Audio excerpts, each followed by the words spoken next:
Dieu bénit Noé et ses fils et leur dit, « Soyez féconds, multipliez et remplissez la terre.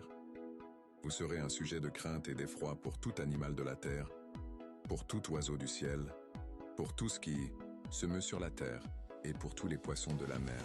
Ils sont livrés entre vos mains. Tout ce qui se meut et qui a vie vous servira de nourriture. Je vous donne tout cela comme l'herbe verte. Seulement vous ne mangerez point de chair avec son âme, avec son sang. Sachez-le aussi, je redemanderai le sang de vos âmes. Je le redemanderai à tout animal, et je redemanderai l'âme de l'homme à l'homme qui est son frère.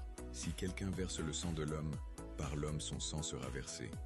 Car Dieu a fait l'homme à son image. Et vous d'un, soyez féconds et multipliez. Répandez-vous sur la terre et multipliez sur elle.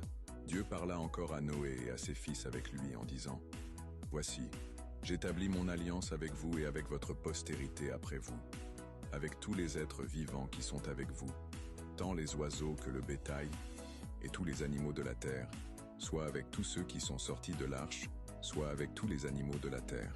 J'établis mon alliance avec vous.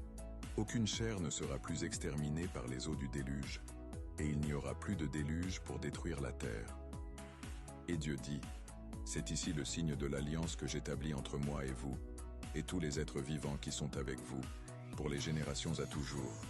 J'ai placé mon arc dans la nue, et il servira de signe d'alliance entre moi et la terre.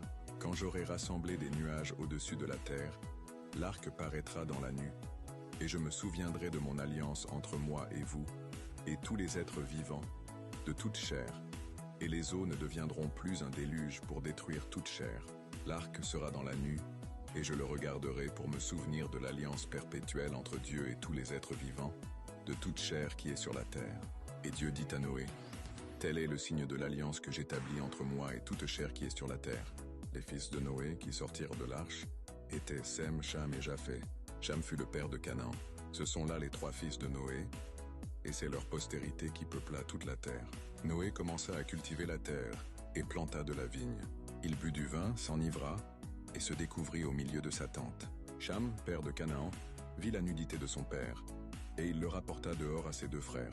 Alors Sem et Japheth prirent le manteau, le mirent sur leurs épaules, marchèrent à reculons et couvrirent la nudité de leur père. Comme leur visage était détourné, ils ne virent point la nudité de leur père.